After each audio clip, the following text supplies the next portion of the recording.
લોકસભાના સાંસદ શશાંક મણિ ત્રિપાઠી સાથે ખાસ વાતચીત ઓપરેશન સિંદૂર બાદ રચાયેલા પ્રતિનિધિમંડળમાં સામેલ હતા।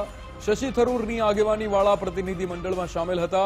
વિશ્વના અનેક દેશો ભારતનો અવાજ ઉઠાવે છે। શશાંક મણિ દ્વારા નિવેદન આપવામાં આવ્યું હતું। શશી થરૂર સાથે કામ કરવાનો અનુભવ ખૂબ સારો રહ્યો।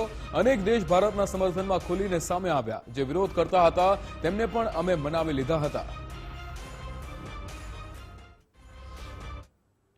शशांक मणि त्रिपाठी जी भी थे, हमारे साथ मौजूद हैं। शशांक जी, गुजरात फर्स्ट में स्वागत है आपका। धन्यवाद। कैसा रहा यात्रा? बहुत अच्छी थी।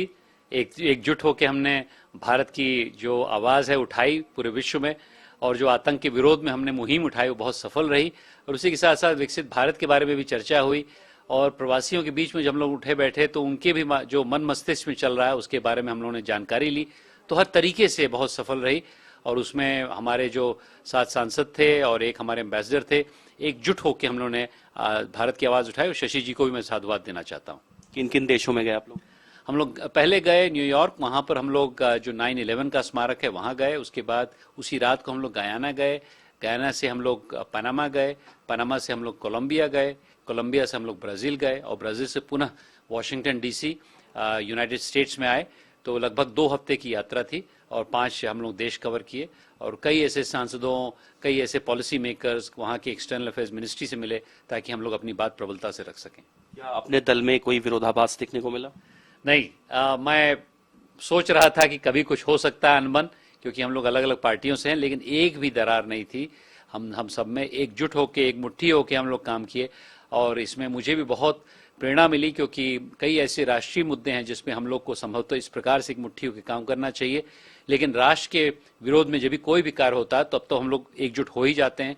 जब भी सेना का स्मरण करते हैं कि ऐसे हमारे सैनिक हैं जो अपने सरहदों पर लड़ रहे हैं, तो हम लोग को भी वही लड़ाई सांसदों की तरह वहाँ पर करनी चाहिए। ये लड़ाई हमने मिलजुल के लड़ी, कोई भी दरार नहीं थी, और उसमें हम सब मिल के लड़े, और वहाँ के जो भारतीय भी हैं वो भी हमारे साथ थे। ये बड़ी दिलचस्प कहानी है। पाकिस्तान को तो वैसे आतंक का जनक कहा जाता है, और यही बताने आप लोग गए थे, तो इसमें कितना सफल रहे आप लोग? नहीं, हर जगह मुझे लगता है कुछ हद तक इसकी मिल चुकी थी, तो एक तरह से खुला दरवाजा था। 1-2 जगह जहां पर कुछ ऐसी भ्रांतियां थी, जैसे कोलंबिया में थी, तो उसको हमने उसका सफाया दिया, और उन्होंने उस स्टेटमेंट को वापस भी ले लिया। और 1-2 सेनेटर्स थे जिनसे अलग से हम लोगों ने बात करी, जो पाकिस्तान के समर्थन में पहले संभवतः खड़े थे, उनको भी हमने कन्विंस किया कि ये बात गलत है। उन्होंने ये प्रमाण पूछा कि भाई इस हादसे में जो 22 को हुआ था, उस हादसे में और पाकिस्तानी फोर्सेस में क्या तालमेल है। तो हमने ये बोला कि तालमेल ये है कि कई सालों से हम लोग बोल रहे हैं कि उनके आतंकी ठिकानों को, जैश-ए-मोहम्मद, लश्कर-ए-तौबा जो मुरीदके में हैं, चाहे भावलपुर में है, उनको आप हटाइए। तो ये जब नहीं होता है तो स्वाभाविक रूप से यदि कोई चीज़ आतंकी आता है जिसका श्रेय एक TRF लेती है, तो हमें उसके ऊपर आक्रमण करना पड़ेगा। अगर वो अपने ठिकानों पे नहीं कर पाएंगे तो हम करेंगे। इससे वह सहमत थे।